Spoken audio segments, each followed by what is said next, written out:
Good morning students. आज हम लोग अपने साइंस 1 का 9th चैप्टर स्टार्ट करने वाले हैं। 9th चैप्टर है हमारा कार्बनिक यौगिक। आप लोगों ने 8वें चैप्टर में धातु विज्ञान के बारे में पढ़ा और आप लोगों को पता है कि कार्बन अधातु है और मोस्टली हमारे नेचर में, हमारी प्रकृति में अधिकतर जो जैविक और जैविक चीजें जो मोस्टली होती हैं, जैसे वनस्पति और प्राणी और उनसे जो रिलेटेड चीजें होती हैं, उनके माध्यम से बनी हुई, उनमें अधिकतर मात्रा में कार्बन की मात्रा पाई जाती है। ओके, तो आज हम लोग इसके कार्बनिक यौगिक के बारे में ही पढ़ने वाले हैं। सबसे पहले हम लोग देखते हैं कि यौगिक क्या होता है। यौगिक क्या होता है? जब दो या दो से अधिक तत्व एक निश्चित अनुपात में आपस में मिलते हैं, तब उससे यौगिक कहा जाता है। देखिए, मिश्रण और यौगिक में बहुत से बच्चे कंफ्यूज होते हैं। मिश्रण में क्या होता है कि कोई अनुपात निश्चित नहीं होता। फॉर छोटा सा मैं आपको एग्जांपल बता रही हूँ कि अगर आपने मान लीजिए कि 1 गिलास पानी लिया है, उसमें आप 1 चम्मच शक्कर डाल रहे हो या फिर 10 चम्मच शक्कर डाल रहे हो, तो भी वो मिश्रण ही बनने वाला है। लेकिन यौगिक में ऐसा नहीं होता। यौगिक में क्या होता है कि तो तत्व कितने भी हों, दो या दो से अधिक हों, उनका एक निश्चित अनुपात होता है। जैसे कि पानी का एग्जाम्पल ले लीजिए, हम जो नमक खाते हैं सोडियम क्लोराइड, उसका एग्जाम्पल ले लीजिए। पानी में क्या होता है? H2O फार्मूला है, यानी हाइड्रोजन के 2 एटम होते हैं, ऑक्सीजन का 1 एटम होता है।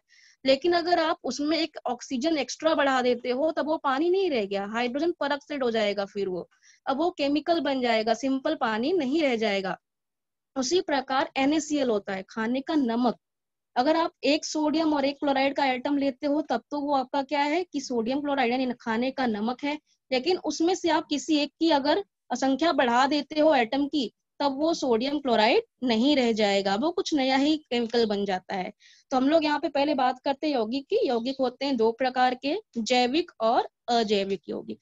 जैविक यौगिक वो कहते हैं जो कि हमें वनस्पतियों और प्राणियों से मिलते हैं, जैसे कि हमारा कपड़ा हो गया, हमारा स्किन हो गया, हमारी बॉडी हो गई।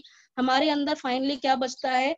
हमारी जब लास्ट में डेड बॉडी होती है, हमारे मरने के बाद फाइनली क्या बचता है? जलाने के बाद राख बचता है, कार्बन बचता है ना। बाकी सारी चीजें निकल जाती हैं। यानी हमारा जो बॉडी है वो किसका बना हुआ है? मोस्टली उसका जो बेस है वो क्या है? कार्बन है। प्रोटीन से बना हुआ है बॉडी, और प्रोटीन के अंदर क्या होता है? कार्बन। हमारा DNA भी कार्बन का बना हुआ है। बहुत सारे प्लांट्स होते हैं, प्लांट्स और जो हम लोग ग्लूकोज खाते हैं उसमें भी कार्बन ही होता है। हम जो शक्कर खाते हैं, देखिए, उसमें भी कार्बन होता है। तो मोस्टली हम लोग कह सकते हैं कि कार्बन एक ऐसा तत्व है जो कि प्रकृति में बहुत डोमिनेटेड है, बहुत प्रचुर मात्रा में और अधिक संख्या में अधिक यौगिकों के रूप में पाया जाता है, बहुत अधिक यौगिक बनाता है ये। और दूसरा है अजैविक यौगिक। अजैविक यानी क्या? जो चीजें ग्रो नहीं करती, जैसे हवा हो गया, पानी हो गया, पत्थर हो गया, चट्टान हो गया, ये सब चीजें कैसी हैं? जो कि ग्रो नहीं करती हैं, ये अजैविक यौगिक होते हैं। जैसे कैल्शियम कार्बोनेट हो गया, उसमें भी कार्बन है, लेकिन वो अजैविक यौगिक है कार्बन का। ओके, उसको आप लाइव नहीं कह सकते। प्रोटीन हो गया, DNA हो गया, ये सब चीजें क्या है? इसके अंदर हम लोग जो हम खाते हैं, हमको जिससे हमको ग्रोथ मिलता है, वो क्या हो गया? एक जैविक यौगिक हो गया। और कैल्शियम कार्बोनेट वगैरह, जैसे चूने का पत्थर हो गया, ये सब चीजें क्या है? अजैविक यौगिक में आती हैं। नेक्स्ट वन देखते हैं हम लोग, बायोटिक यानी कि अपना जैविक कंपाउंड और अजैविक। अब ये जैविक में क्या क्या आते हैं? जैविक में क्या क्या? देखिए, जैविक को इंग्लिश में कहते हैं बायोटिक कंपाउंड। जैविक को क्या बोलते हैं? बायोटिक। इसमें आते हैं प्रोड्यूसर, ऑटोट्रॉप्स, कीमोट्रॉप्स। प्रोड्यूसर यानी क्या? उत्पादक, हमारी वनस्पतियां।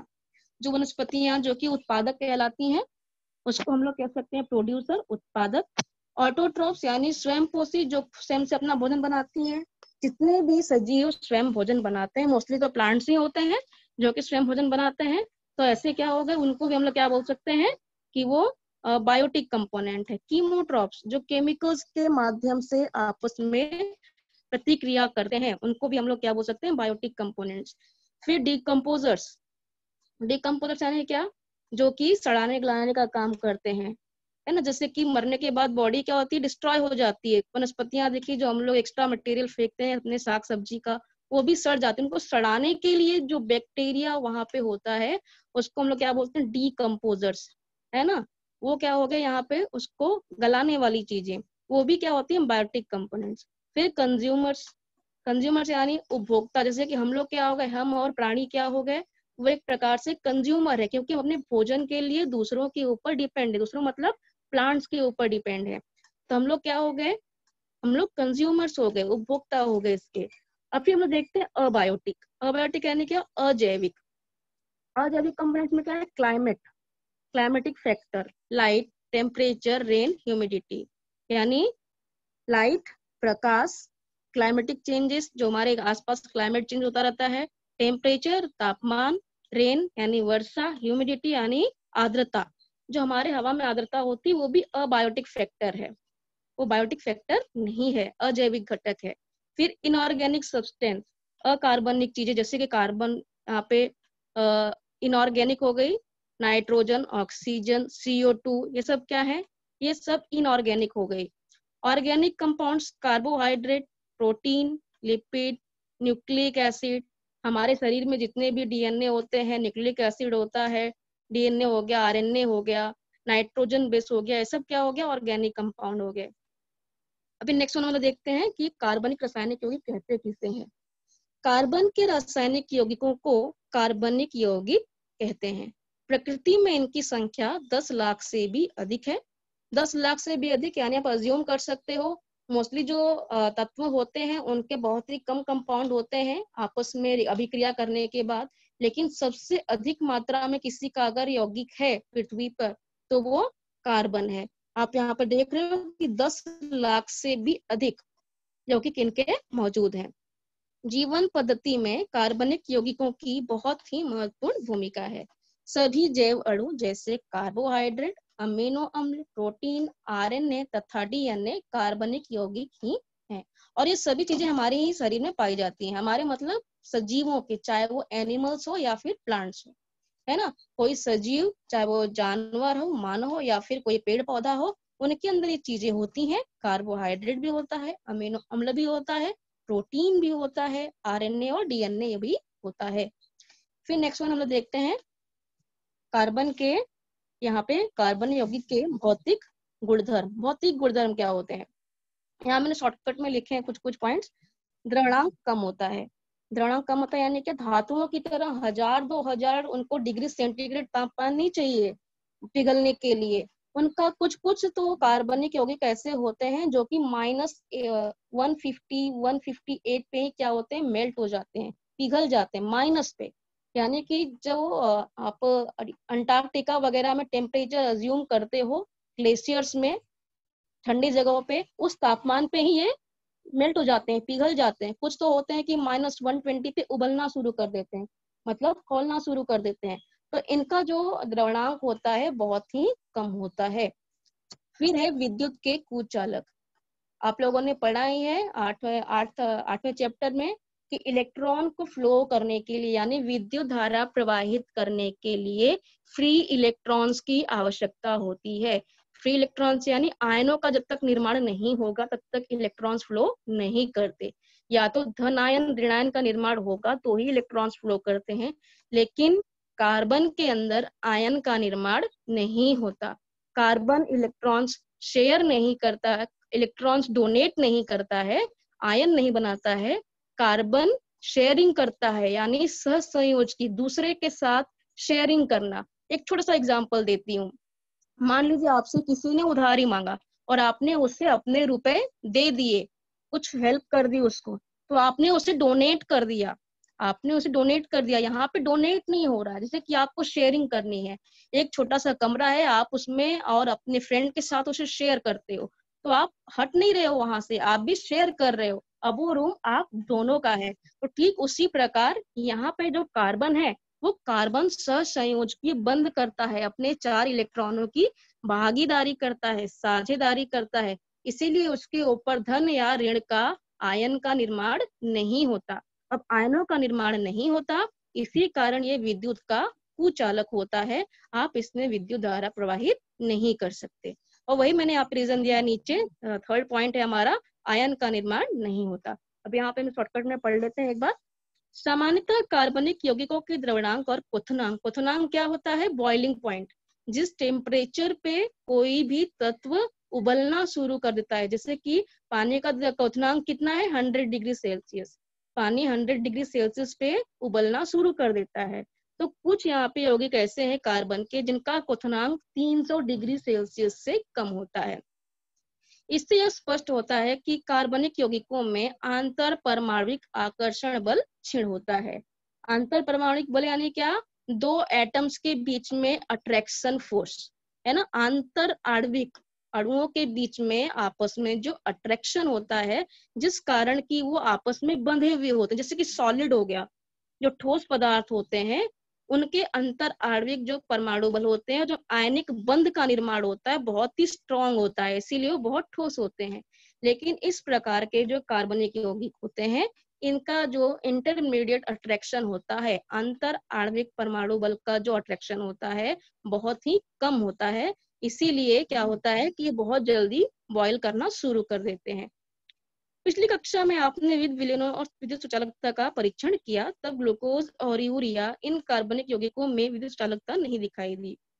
सामान्यतः अनेक कार्बनिक यौगिक विद्युत के कुचालक होते हैं। इससे यह स्पष्ट होता है कि अधिकांश कार्बनिक यौगिकों की संरचना में आयनिक बंधों का अभाव होता है।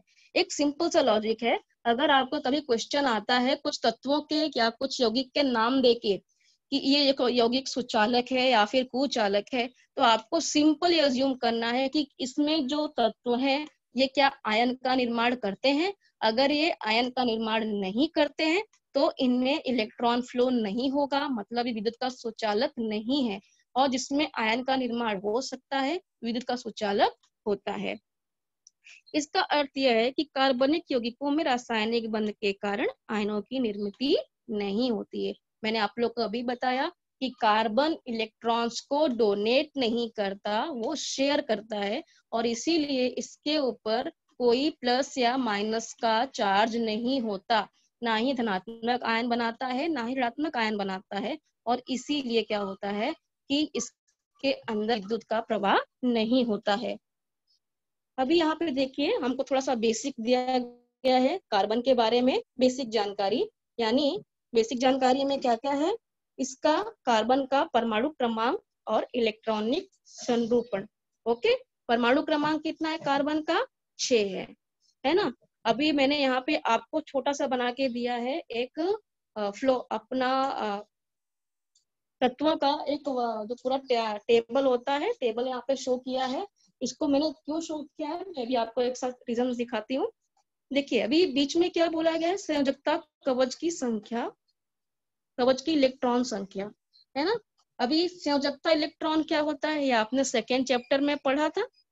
संयोजकता इलेक्ट्रॉन वो होता है जो किसी परमाणु के आउटर शेल में, यानी जो बाहरी कक्षा होती है, उसमें जितने भी इलेक्ट्रॉन होते हैं उसको संयोजकता इलेक्ट्रॉन कहते हैं। अभी मान लीजिए कि यहाँ पर कार्बन का मैंने कहा कि कार्बन का एक सेंटर है, इसमें पहली कक्षा और ये दूसरी कक्षा। अब यहाँ पे दिया है देखिए कि पहली कक्षा में 2 इलेक्ट्रॉन है, यहाँ पे मैंने 2 इलेक्ट्रॉन ड्रॉ कर दिया। अभी दूसरी कक्षा में कितने हैं? 4। इस प्रकार से दूसरी कक्षा में 4 इलेक्ट्रॉन है। और आपको पता है कि कोई तत्व वो स्टेबल कब होता है, स्थिर कब होता है यानी होंगे तो ही वो क्या होगा, वो स्थिर होता है, संतुष्ट होता है। यानी कि जैसे कि लास्ट का अपना ये लाइन है ना, आइडियल गैसेस, नोबल गैसेस होते हैं ना, जिसको शून्य समूह भी कहते हैं, 18 समूह भी कहते हैं, राजवायु भी कहते हैं। हीलियम, नियॉन, आर्गन, क्रिप्टॉन, ये सब क्या है, इनके अष्टक पूरे होते हैं, इसीलिए रासायनिक अभिक्रिया में भाग नहीं लेते। अब कार्बन को स्थिर होने के लिए इसकी बराबरी करनी है ना। कार्बन को स्थिर होने के लिए ये लास्ट लाइन जो है, यानी जो आइडियल गैसेस हैं, इनकी बराबरी करनी होती है। तो बराबरी करने के इसके पास 2 रास्ते होते हैं, या तो ये अपना लास्ट का ये चारों इलेक्ट्रॉन डोनेट कर दे, तब इसके पास कितना बचेगा, 2 इलेक्ट्रॉन बचेगा। और 2 इलेक्ट्रॉन बचने पे क्या हो जाएगा, किसके बराबर हो जाएगा, ये हीलियम के बराबर हो जाएगा। यहाँ पे देखिए हीलियम होता है ना, इसका क्या होता है, यानी खाली की कक्षा होती है और एक खाली 2 इलेक्ट्रॉन्स की होती है। तब या तो कार्बन अपने चारों इलेक्ट्रॉन डोनेट करके या फिर शेयर करके क्या कर दे, डोनेट करने के बाद क्या होगा, खाली 2 इसके पास बचेगा, तो वो स्थिर हो सकता है। और दूसरा रास्ता इसके पास ये है कि वो 4 इलेक्ट्रॉन और किसी से उधार ले ले या फिर किसी के साथ शेयरिंग करे। उधार नहीं ले सकता, शेयरिंग कर सकता है। अभी जब शेयरिंग करेगा दूसरे के साथ 4, तो इसके भी अष्टक पूरे हो गए। अष्टक पूरे होने पे क्या हो जाएगा, अभी नियॉन की बराबरी कर लेगा, यानी हीलियम के नीचे जो यहाँ पर है दूसरा राजवायु उसकी बराबरी कर लेगा, तब जाके ये स्थिर हो सकता है। यानी कार्बन के पास स्थिर 2 रास्ते, या तो वो 4 इलेक्ट्रॉन की साझेदारी करे, या पॉसिबल नहीं है, वो दूसरे के साथ केवल साझेदारी कर सकता है, पूरी तरह डोनेट नहीं कर सकता। अब यहाँ पे हम लोग नेक्स्ट वन देखते हैं। आपको मालूम है कि किसी परमाणु के बंध तैयार करने की जो प्रेरक शक्ति होती है, वह नजदीक के राजवायु का स्थायी इलेक्ट्रॉनिक संरूपण प्राप्त करके स्थैर्य प्राप्त करना। कार्बन के संयोजकता कवच में 4 इलेक्ट्रॉन के होने के कारण राजवायु का इलेक्ट्रॉनिक संरूपण प्राप्त करने के लिए कार्बन के पास अनेक विकल्प हो सकते हैं, जो कि हमने अभी डायग्राम में पीछे देखा। पहला क्या है, संयोजकता कवच के एक के बाद एक ऐसे चारों इलेक्ट्रॉन खोकर हीलियम इस राजवायु का संरूपण प्राप्त करना। इस पद्धति में प्रत्येक इलेक्ट्रॉन खोते समय परमाणु पर केवल धन आवेश बढ़ता है। आप लोगों ने पढ़ा ही था सेकेंड चैप्टर में, 8वें में भी पढ़ा कि जो धातु या जो तत्व, कोई भी तत्व हो, अगर वो इलेक्ट्रॉन डोनेट करता है, इलेक्ट्रॉन को अपने सेल में से बाहर निकालता है, तो उसके ऊपर धन आयन का निर्माण होता है। और अगर वो इलेक्ट्रॉन लेता है, इलेक्ट्रॉन एक्सेप्ट करता है, तो उसके ऊपर ऋण आयन का निर्माण होता है ना। अभी पहला ऑप्शन देखते हैं हम लोग। हमारे पास जो पहला ऑप्शन है यहाँ पर इलेक्ट्रॉन घटाने पर, है ना। अभी देखिए यहाँ पे 1 इलेक्ट्रॉन, 2 इलेक्ट्रॉन, 3, 4। अगर आपने ये चारों को रिमूव कर दिया यहाँ से, तो बाहर की कक्षा में कितने इलेक्ट्रॉन बचे हैं, देखिए यहाँ पे। अब इसके पास एक कक्षा बचेगी, इस कक्षा में कितने इलेक्ट्रॉन रह जाएंगे, अब खाली 2 इलेक्ट्रॉन रह जाएंगे। अभी 2 इलेक्ट्रॉन अगर खाली रह गए तो हीलियम के बराबर हो गया, है ना। हीलियम देखिए यहाँ पे खाली 2 इलेक्ट्रॉन है। अब इसके में समानता हो गई। अब क्या कर सकते हैं, अब ये पहला ऑप्शन है इसके पास कि अपने 4 इलेक्ट्रॉन ये हटा दे, 4 इलेक्ट्रॉन को ये रिमूव करके हीलियम के बराबर हो जाए। लेकिन क्या यह पॉसिबल है, ये पॉसिबल नहीं है। अगला इलेक्ट्रॉन खोते समय पहले की अपेक्षा अधिक ऊर्जा लगने के कारण यह कार्य कठिन हो जाता है। एक इलेक्ट्रॉन निकाल दिया, लेकिन दूसरा इलेक्ट्रॉन निकालते समय और अधिक ऊर्जा लगेगी, तीसरे के समय अधिक ऊर्जा लगेगी, और इसी प्रकार बहुत अधिक ऊर्जा लगने के कारण फाइनली जब कार्बन के ऊपर 4+ आयन बनता है, यानी चारों इलेक्ट्रॉन निकालने के बाद जब 4+ आयन बनता है, तो उसके कारण क्या होता है कि उसका आकार बहुत छोटा है, क्योंकि कार्बन का आकार बहुत छोटा है, और उस कारण से इतना अधिक जो एनर्जी होती है पॉजिटिव चार्ज की, वो उसको कंट्रोल नहीं कर पाता, है ना। और फिर ये आयन भी क्या होता है, ये अपना आयन रिमूव क्यों, अपना जो इलेक्ट्रॉन रिमूव क्यों कर रहा है, स्थिर होने के लिए। लेकिन अब इसके ऊपर पॉजिटिव चार्ज इतना अधिक हो गया है कि अब ये अस्थिर हो जाता है। मतलब स्थिर होने के लिए इसने जो इलेक्ट्रॉन रिमूव किए 4, वो इसका मकसद पूरा नहीं हुआ। अब ये केवल 4 पॉजिटिव चार्ज के कारण क्या होता है कि अस्थायी हो जाता है, क्योंकि इसका साइज बहुत ही छोटा होता है। इसलिए कार्बन परमाणु राजवायु संरूपण प्राप्त करने का यह मार्ग नहीं अपनाता। इसीलिए क्या करता है ये कि ये 4 इलेक्ट्रॉन को रिमूव नहीं करता है। अब नेक्स्ट ऑप्शन क्या है इसके पास, कार्बन के पास नेक्स्ट ऑप्शन है कि वो 4 इलेक्ट्रॉन एक्सेप्ट करे, किसी से उधारी ले ले। अब ये वाला देखते हैं हम लोग। संयोजकता कवच के एक के बाद एक ऐसे 4 इलेक्ट्रॉन स्वीकार कर नियॉन इस राजवायु का स्थायी संरूपण प्राप्त करना। इस पद्धति में प्रत्येक नया इलेक्ट्रॉन स्वीकारते समय कार्बन पर केवल ऋण आवेश बढ़ने लगता है। हम लोगों ने पढ़ा ही है पहले कि अगर हम लोग इलेक्ट्रॉन एक्सेप्ट करते हैं, यानी कि कोई धातु, कोई भी तत्व, धातु हो चाहे धातु, कोई भी तत्व हो, अगर वो इलेक्ट्रॉन एक्सेप्ट करता है अपनी कक्षा में, तो उसके ऊपर ऋण आयन का निर्माण होता है, ऋण चार्जेस बढ़ते जाते हैं। ओके, ऋण चार्जेस बढ़ते जाते हैं। अब क्या हो रहा है यहाँ पर, इलेक्ट्रॉन स्वीकारते समय बढ़े हुए प्रतिकर्षण बल को पराजित करने के लिए अधिकाधिक ऊर्जा लगने के कारण वह कार्य और अधिक कठिन हो जाता है। इस प्रक्रिया में अंततः बनने वाला कार्बन 4- यानी कि कार्बन के ऊपर 4- आयन बन जाते हैं अगर वो 4 इलेक्ट्रॉन प्राप्त होने के बावजूद वह अस्थायी होता है, क्योंकि उसके केंद्रक में स्थित धन 4 इस अब 6 क्या है बीच में यहाँ पर उसके प्रोटॉन्स है जो कि पॉजिटिव चार्ज होते हैं। प्रोटॉन्स पॉजिटिव चार्ज है और जो बाहर इलेक्ट्रॉन से वो नेगेटिव चार्ज है। अब क्या हो जाएगा, इस धन आवेश को आसपास के 10 इलेक्ट्रॉनों को पकड़कर रखना कठिन हो जाता है। कोई भी तत्व वो स्थिर क्यों होता है, क्योंकि जितने पॉजिटिव चार्ज यानी जितने प्रोटॉन्स केंद्रक में होते हैं उतने ही इलेक्ट्रॉन्स उसके कक्षा में घूम रहे होते हैं, तो वो एक दूसरे के प्रभाव को वो कैंसिल करते रहते हैं, एक दूसरे के प्रभाव को खत्म करते रहते हैं।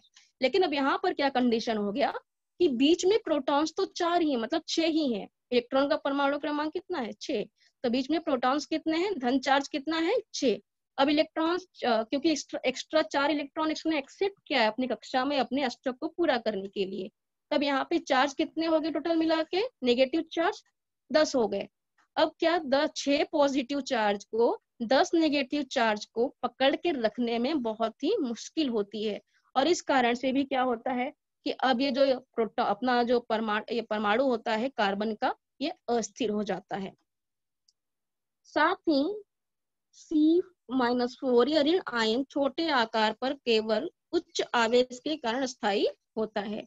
इसलिए राजवायु संरूपण प्राप्त करने के लिए कार्बन परमाणु यह मार्ग नहीं अपनाता। अब देखिए आप, इसके पास 2 रास्ते थे, या तो 4 इलेक्ट्रॉन ये डोनेट कर दे या तो 4 इलेक्ट्रॉन ये एक्सेप्ट कर ले। लेकिन दोनों ही कंडीशन में क्या हो रहा है कि जब इसने 2 इलेक्ट्रॉन यानी कि 4 इलेक्ट्रॉन जब इसने डोनेट कर दिए तो इसके ऊपर क्या हो गया, 4 पॉजिटिव चार्ज आ गया। अब सेंटर में प्रोटॉन कितना था, 6, फिर बाहर इलेक्ट्रॉन्स कितने थे, 2, और उसके ऊपर से 4 इलेक्ट्रॉन्स देने के कारण उसके ऊपर चार्ज और बढ़ गया, पॉजिटिव चार्ज। तो अब ये स्थायी स्थिर हो गया, अस्थिर हो गया, अनस्टेबल हो गया।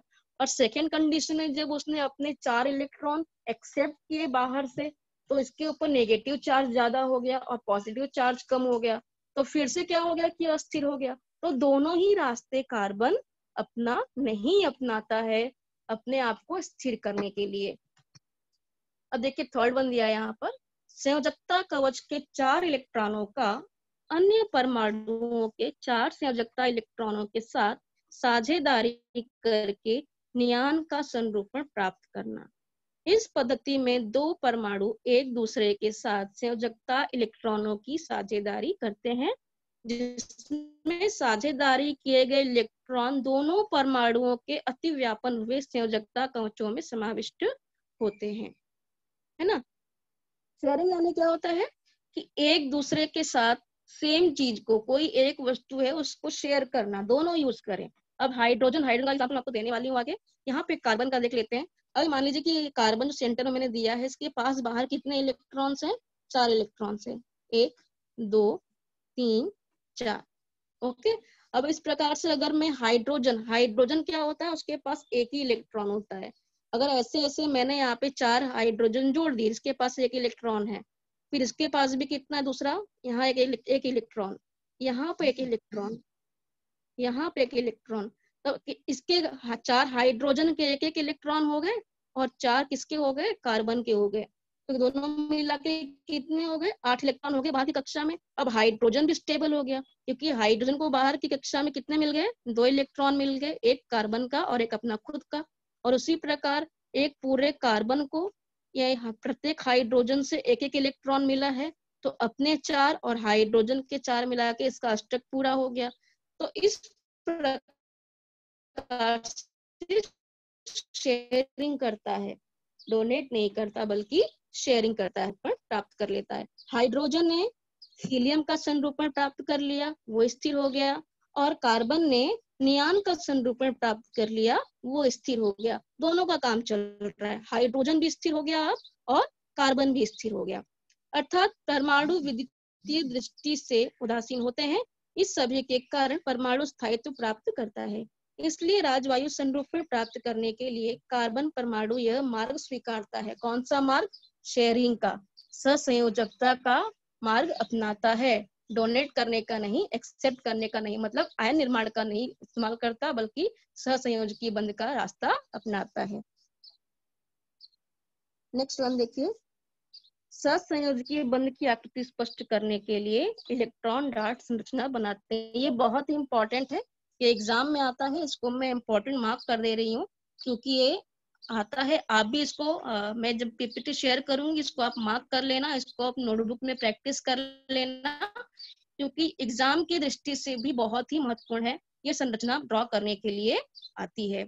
ओके, सबसे पहले हम लोग देखते हैं परिभाषा। यहाँ पर सहसंयोजकीय बंध किसे कहते हैं?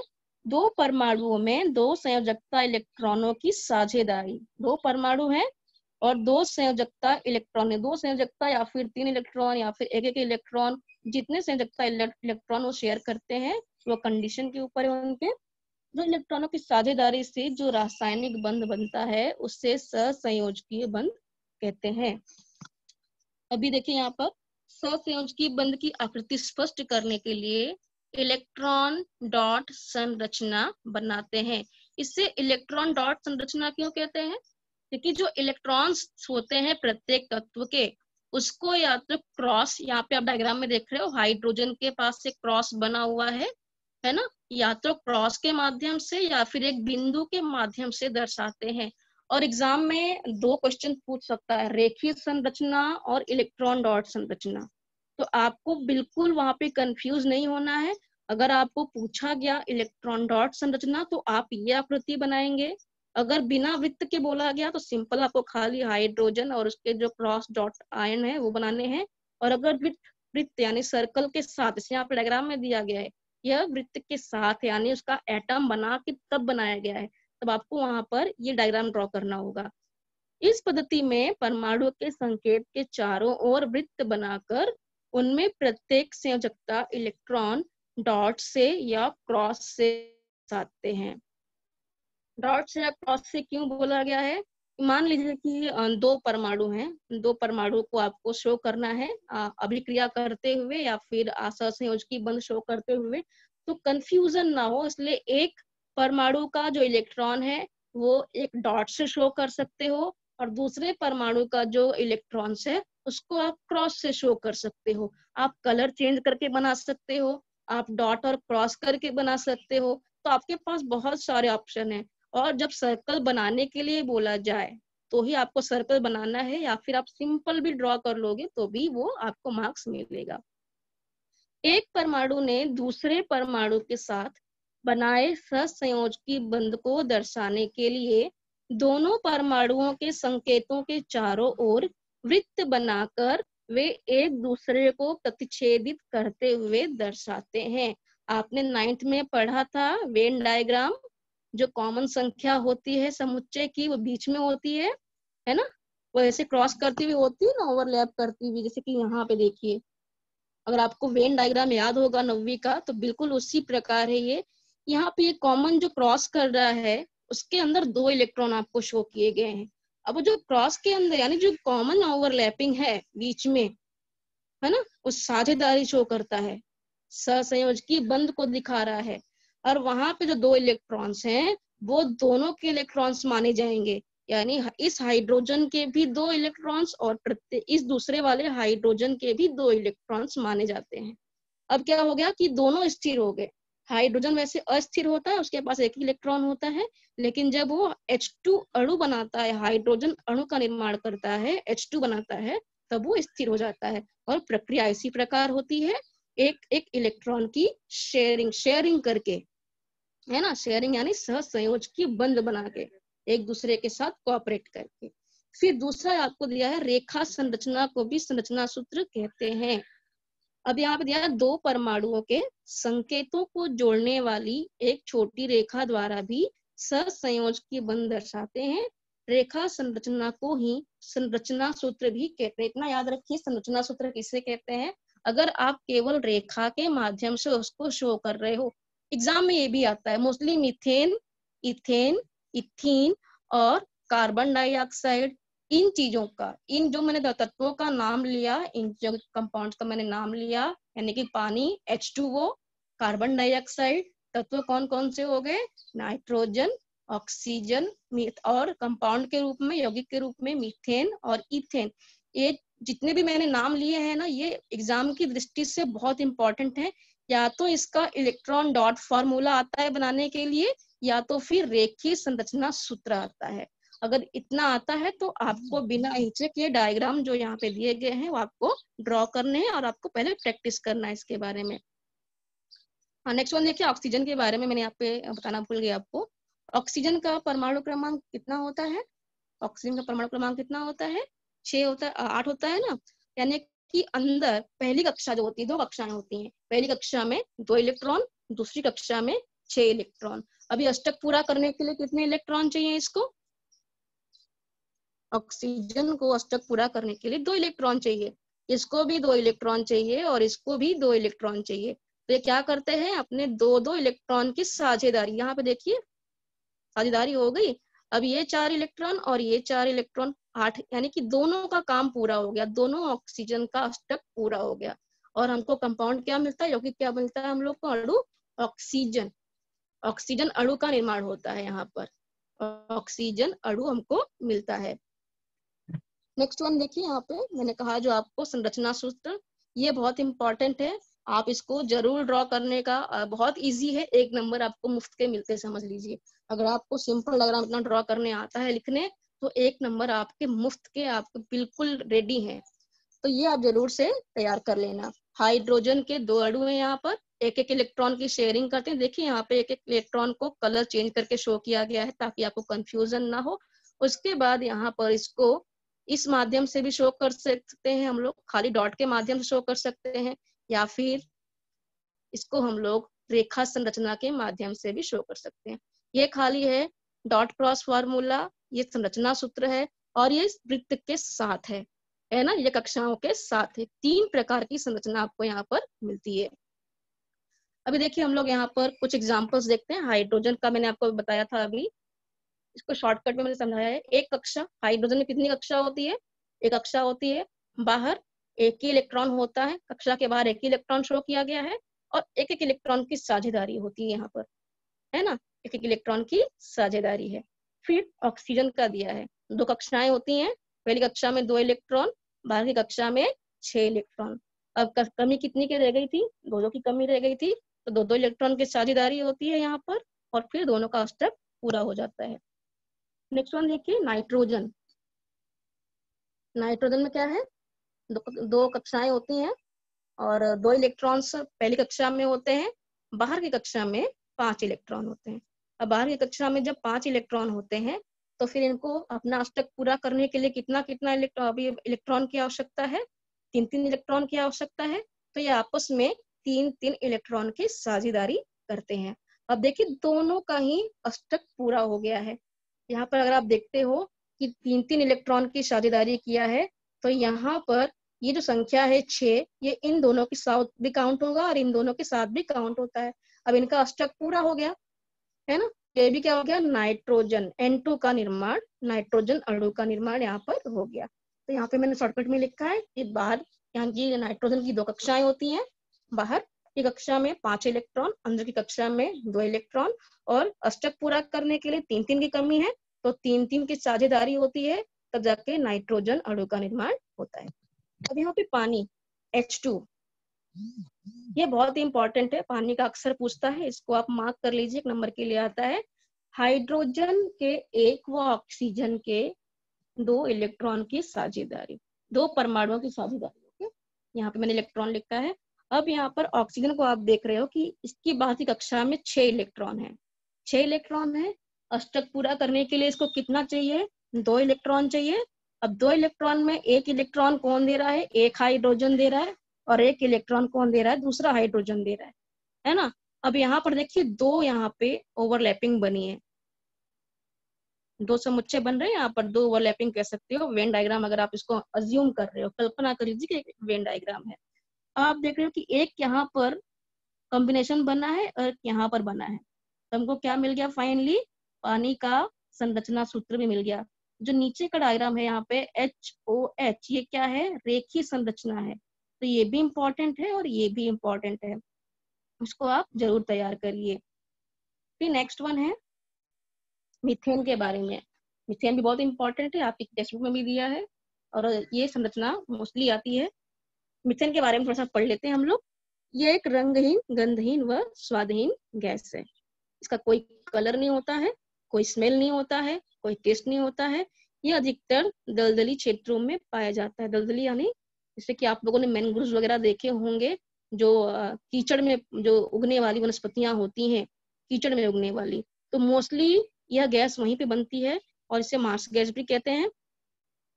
यह गैस जल में अल्प विलेय है। अल्प विलेय यानी बहुत कम घुलता है, परंतु अल्कोहल में अधिक विलेय है। अल्कोहल में जल्दी घुल जाता है। इसका उपयोग मेथिल अल्कोहल, फॉर्मल्डिहाइड व क्लोरोफॉर्म आदि के बनाने में किया जाता है। इसके अतिरिक्त काले रंग, मोटर टायर, छापे की स्याही, पेंट, कार्बन छड़े आदि बनाने में इसका उपयोग किया जाता है। इसके सूंघने पर व्यक्ति मूर्छित हो जाता है ना। इसको डायरेक्टली आपको स्मेल नहीं करना होता, मूर्छित यानी बेहोश हो जाता है। यह ईंधन अल्कोहल आदि में विलेय है। एथिलीन सल्फर मोनोक्लोराइड से क्रिया करके विषैला द्रव डाइक्लोरो एथिल डाइसल्फाइड, जिसे मस्टर्ड गैस भी कहते हैं, बनाती है। एथिलीन बहुलीकरण की क्रिया द्वारा प्लास्टिक बनाती है। जब आप यूज पढ़ोगे कार्बनिक यौगिक का तो वहां पे आप डिटेल में पढ़ोगे। हम मीथेन का देख लेते हैं। यहाँ पर मीथेन में क्या होता है, एक कार्बन 4 हाइड्रोजन। ओके, अब यहाँ पर डायग्राम में आप बहुत क्लियरली देख रहे हो कि जो कार्बन है उसकी पहली कक्षा में 2 इलेक्ट्रॉन है, दूसरी कक्षा में 4 इलेक्ट्रॉन है। इसको अष्टक पूरा करने के लिए 4 इलेक्ट्रॉन और लगने वाले हैं, तो ये अपने 4 इलेक्ट्रॉन 4 हाइड्रोजन एटम से लेता है। 4 हाइड्रोजन के जो परमाणु होते हैं उनसे एक एक इलेक्ट्रॉन की क्या करता है, वो साझेदारी, यानी अपने 4 इलेक्ट्रॉनों को इसने प्रत्येक 4 हाइड्रोजन के साथ शेयर कर लिया। अभी 4 हाइड्रोजन के एक एक क्या हो गए, यानी कि 4 उसके इलेक्ट्रॉन्स हो गए और अपने खुद के 4 इलेक्ट्रॉन, इसका अष्टक पूरा हो गया। अभी मीथेन जो बनेगा CH4, ये क्या होगा, ये स्थिर होता है, स्थिर यौगिक होता है। और ये जो मैंने डायग्राम आपको शो किया है ये आप जरूर तैयार करिए, एग्जाम में ये आता है। ये हो गया इलेक्ट्रॉन डॉट फॉर्मूला और ये रेखीय संरचना, ये रेखीय संरचना है और ये इलेक्ट्रॉन डॉट संरचना है। ओके, नेक्स्ट वन देखिए, आपको किताब में दिया गया था एक्स्ट्रा जानकारी में। क्लोरीन का परमाणु क्रमांक 17 है। क्लोरीन परमाणु की संयोजकता कवच में इलेक्ट्रॉनों की संख्या कितनी होती है? तो यहाँ पे मैं आपको समझा दूं कि क्लोरीन की जो परमाणु संयोजकता कवच होती है, यानी जो बाहर की कक्षा होती है, उसमें 7 इलेक्ट्रॉन होते हैं। ओके, जैसे कि यहाँ पे दिया गया है, ये एक क्लोरीन का डायग्राम दिया गया था। ये एक क्लोरीन है, इसमें आप देख रहे हो 1 2 3 4 5 6 7, ये एक क्लोरीन का यहाँ पे बाहर के इलेक्ट्रॉन्स की संख्या दी गई, यानी कि आउटर कवरिंग है, बाहर की कक्षा, सबसे बाहर की जो कक्षा होती है, संयोजकता कक्षा कहते हैं उसको, और उसमें के जो इलेक्ट्रॉन्स होते हैं उसे संयोजकता इलेक्ट्रॉन्स कहते हैं। तो यहाँ पे दो परमाणु हैं क्लोरीन के, दोनों में साथ साथ है। एक का सर्कल के यानी कि डॉट के माध्यम से शो किया गया है और एक का क्रॉस के माध्यम से शो किया गया है। अब दोनों ने अपने एक एक इलेक्ट्रॉन के साझेदारी कर ली, तो इसका भी अष्टक पूरा हो गया और इसका भी अष्टक पूरा हो गया। तो फाइनली हमको क्या मिल गया, स्टेबल क्लोरीन मिल गया। अब ये क्या है, ये जो मैंने क्लोरीन और क्लोरीन का शो किया है, ये रेखीय संरचना है क्लोरीन की, ये क्लोरीन की रेखीय संरचना है और ये जो संरचना है ये इलेक्ट्रॉन डॉट फॉर्मूला है। नेक्स्ट वन, कार्बन डाइऑक्साइड का अणुसूत्र। आपके किताब में क्वेश्चन दिया है, ये छोटे छोटे जो क्वेश्चन है उसका भी डायग्राम आपको सीखना है। कार्बन डाइऑक्साइड का अणुसूत्र कितना होता है, का CO2। इस आधार पर उसकी इलेक्ट्रॉन डॉट संरचना वृत्त रहित और रेखा संरचना बनाइए। वृत्त रहित यानी कि आपको इस प्रकार से बनाना है, आपको सर्कल नहीं बनाना है, आपको खाली इस प्रकार से बनाना है। ये वृत्त के सहित है, वृत्त के साथ, और ये वृत्त के रहित है, खाली आपको डॉट शो करने हैं। कितने जो इलेक्ट्रॉन्स हैं उनकी संख्या के अनुसार डॉट शो करने हैं। तो आपको यहाँ पे ये कार्बन डाइऑक्साइड का फॉर्मूला मिल गया इलेक्ट्रॉन डॉट का। और फिर बोला है कि रेखा संरचना, ये जो है डायग्राम आपका, कार्बन ऑक्सीजन, 2 ऑक्सीजन से जुड़ा हुआ है, डबल बॉन्ड यहाँ पे भी है, डबल बॉन्ड यहाँ पे भी है, 2 डबल बॉन्ड है। अब ये क्या बन गया, कार्बन डाइऑक्साइड। ये रेखीय संरचना है और ये इलेक्ट्रॉन डॉट्स फॉर्मूला है और ये वृत्त रहित है और ये वृत्त सहित है। नेक्स्ट वन आपको क्वेश्चन पूछा है और ये आता भी है, एक बार क्वेश्चन है ये, मैंने बोर्ड एग्जाम, ये बोर्ड एग्जाम का क्वेश्चन है जो कि इम्पोर्टेंट भी है। गंधक का अणुसूत्र S8 है, इसमें गंधक के 8 परमाणु एक दूसरे से जुड़कर एक वलय बनता है। वलय यानी क्या, छल्ला, सर्कल, गोला, है ना। गंधक का अणुसूत्र S8, S8 यानी क्या, जैसे कि H2 होता है, O2 होता है, O2 यानी ऑक्सीजन का अणु, उसी प्रकार S8 यानी सल्फर का अणु है। इसमें 8 परमाणु होते हैं सल्फर के। इसमें गंधक के 8 परमाणु एक दूसरे से जुड़कर एक वलय यानी छल्ले का निर्माण करते हैं। S8 के लिए इलेक्ट्रॉन डॉट संरचना वृत्त सहित बनाइए। आपको क्वेश्चन में क्या दिया है यहाँ पर, वृत्त सहित, यानी आपको यहाँ पर ये डायग्राम ड्रॉ करना है। अब आप देख लीजिए, सल्फर यहाँ पर कितने हैं, यहाँ पर अंदर बाहर की तरफ, इसको पेयरिंग इलेक्ट्रॉन्स कितने कितने हैं, 6 इलेक्ट्रॉन्स दिए गए हैं। अब 6 इलेक्ट्रॉन्स है तो इसने क्या किया है कि अपने साइड वाले से एक एक इलेक्ट्रॉन शेयर कर लिया है। यहाँ पे 4 इलेक्ट्रॉन इसके ही पास है, एक इलेक्ट्रॉन इसका, एक इलेक्ट्रॉन यहाँ पे। इस प्रकार शेयरिंग कर करके इसने पूरा एक सर्कल बनाया है। और जब आपको रेखा संरचना पूछा जाएगा, ये तो वृत्त सहित है, और ये जो डायग्राम है ये रेखा संरचना है आपका। ये किस संरचना है, रेखा संरचना है। आपको सिंपल प्लेन डायग्राम नहीं बनाना है इस प्रकार से, ये मतलब यस यस आप लिखते जा रहे हो इस प्रकार नहीं, ये एकदम राइट है। जो ये डायग्राम है ये एग्जैक्टली इसी प्रकार की रेखा संरचना होती है। आपको स्ट्रेट नहीं बनानी, इस प्रकार से जिग जैग बनानी है। ध्यान दीजिए, डब्लू की तरह दिखता है, ये इस प्रकार डब्लू की तरह दिखाई देता है। ओके, तो आपको जब सल्फर के बारे में पूछा जाएगा तो ये डायग्राम आपको ड्रॉ करना है।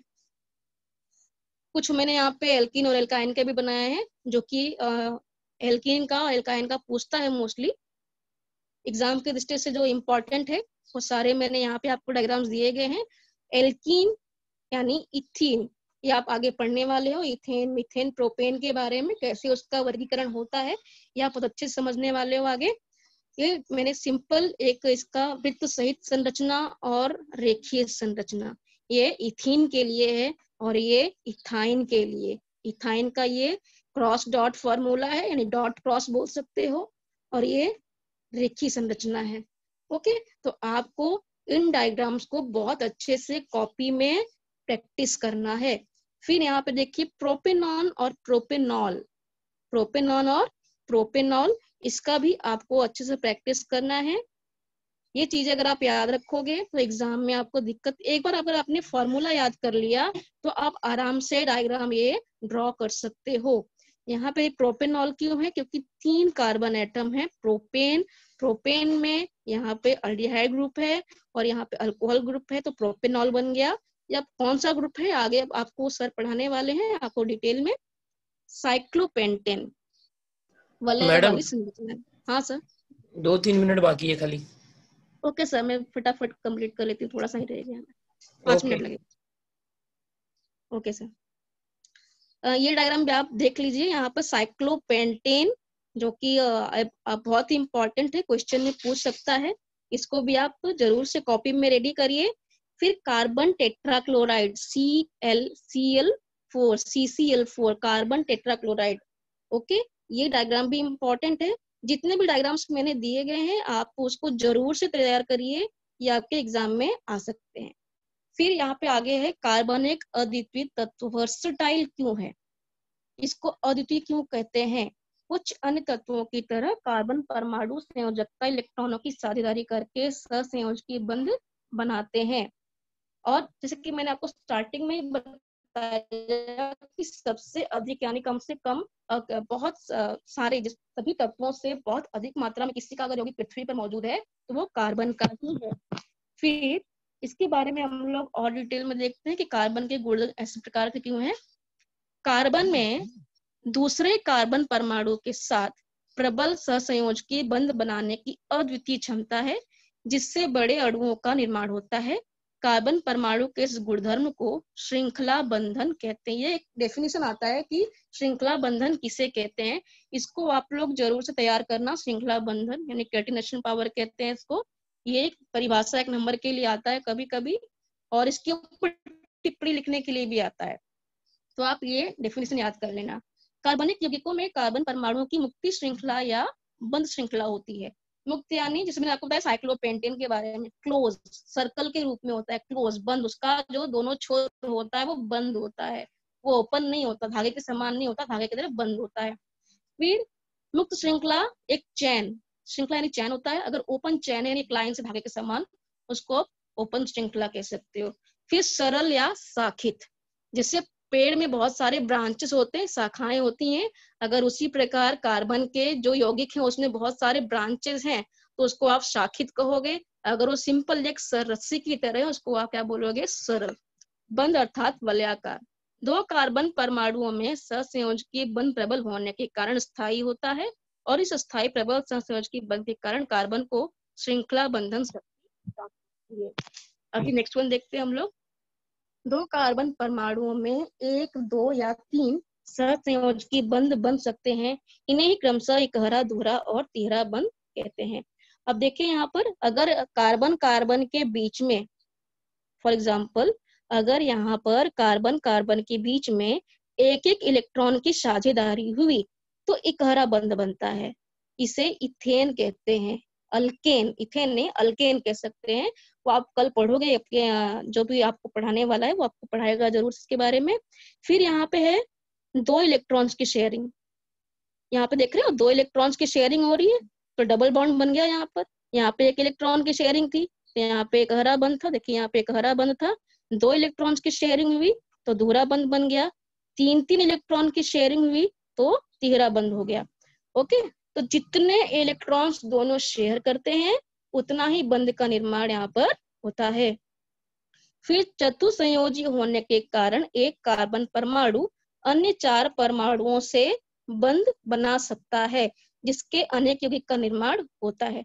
हम लोगों ने स्टार्टिंग में पढ़ा था कि कार्बन को बाहर 4 इलेक्ट्रॉन से शेयर करना होता है, चाहे वो 4 कार्बन के ही क्यों ना इलेक्ट्रॉन्स हो या फिर किसी और तत्व के परमाणु भी हो सकते हैं, वो शेयरिंग करता है। अब क्योंकि 4 लोगों से, 4 परमाणु से शेयरिंग कर सकता है, 4 तत्वों से शेयरिंग कर सकता है, इसीलिए इसकी यौगिक बहुत अधिक होते हैं।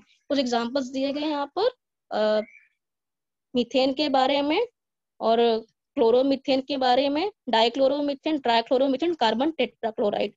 तो इसी प्रकार से कार्बन परमाणुओं के ऑक्सीजन, नाइट्रोजन, सल्फर, हेलोजन और फास्फोरस इत्यादि तत्वों के परमाणुओं के साथ सहसंयोजकीय बंध बनकर अनेक प्रकार के कार्बनिक यौगिक बड़ी संख्या में बनते हैं। कार्बनिक यौगिक की संख्या बढ़ने का एक कारण है कार्बन की एक और विशेषता समावयवता, जिसके हम जल्दी ही देखेंगे। समावयवता वो होता है जैसे मिरर इमेज, जैसे कि अगर आप आईने में देखते हो तो आपको अपना ही फेस दिखाई देता है एग्जैक्टली सेम, लेकिन साइड क्या हो गया, चेंज हो गया। आपका जो दायां हाथ है वो बायां हाथ दिखाई देता है और बायां हाथ जो होता है वो दायां हाथ दिखाई देता है। ठीक उसी प्रकार समावयवता भी होती है, दो बिल्कुल सेम चीजें होती हैं, फार्मूला सेम होता है, अणु संरचना सेम होती है, केवल उनके जो पोजीशंस होते हैं हाइड्रोजन के, कार्बन के या अन्य तत्वों के, वो थोड़े अलग अलग होते हैं। ओके, तो अपना आज का टॉपिक यहाँ पे कंप्लीट होता है। अगर किसी को कोई डाउट है तो वो पूछ सकता है। मैडम पार्टिसिपेंट में जाके आप इंटरेक्शन कीजिए इस मैडम, जो हाथ उठाए हैं उनसे बात करना है, एक एक करके अनम्यूट कीजिए। बच्चों हाथ उठाओ, जिसको भी प्रश्न पूछना है, जिसको भी सवाल पूछने हैं, हाथ उठाओ बेटा।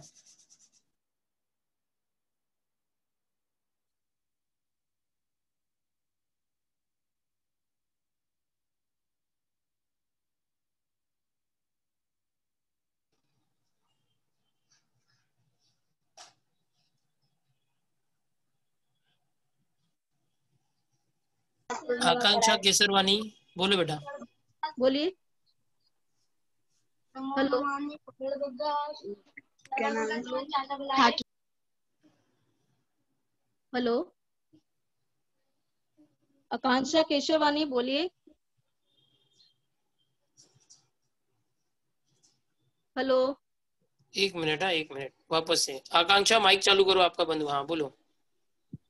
हाइड्रोजन के 4 प्रकार और कार्बन का एक पूरा पूरा परमाणु। के 4 एटम और कार्बन का 1। ओके, हाँ, उसको क्या होता मीथेन है? कहते हैं बेटा, मीथेन होता है वो। अच्छा, वर्सेटाइल एलिमेंट क्या होता है? वर्सटाइल यानी कि वो बहुत सारे उसके कैरेक्टर बहुत सारे काम एक साथ कर सकते हैं, जैसे बोलते हैं ना वर्सटाइल एक्टर होता है ना, कि बहुत सारे वो किरदार निभा सकता है ना। तो उसी प्रकार कार्बन जो है बहुत सारे किरदार अकेले निभा सकता है। वो केमिकल कंपाउंड बहुत सारे बना सकता है अकेले, बहुत सारे तत्वों के साथ कंबाइन करके। समझ में आया?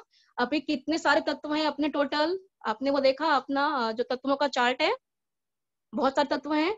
उसमें जो मोस्टली इंपॉर्टेंट तत्व कौन कौन से हैं? कार्बन, हाइड्रोजन, ऑक्सीजन, नाइट्रोजन, जो जनरली हम लोग जानते हैं। तो बहुत सारे तत्वों के साथ और उनकी यौगिकों के साथ भी वो अभिक्रिया करके नए नए यौगिक का निर्माण करते। और किसी को कुछ पूछना है? हाथ उठाओ बेटा। नेक्स्ट। तो और किसी को कुछ डाउट है? ठीक है मैडम, फिनिश करते हैं। हाँ okay sir, thank you. Madam, आप टेलीग्राम ग्रुप में हैं? हाँ हाँ सर। तो आप वहाँ मुझे मैसेज करिए ना ग्रुप में, मैं आपको एडमिन बनाता हूँ, आप वहाँ पर पीपीटी वगैरह भेज सकते हैं। ठीक है सर। हाँ, उसी में डायरेक्ट 10वीं के बच्चों को भेज दिया करिए, और आपका पुराना भी जो होगा आप वापस से भेज सकते हैं। ठीक है सर। हाँ सर, ठीक। ओके, ठीक है, थैंक यू। चलो बच्चों, कल मिलेंगे, कल सुबह 8 बजे मिलेंगे बच्चों। बाय।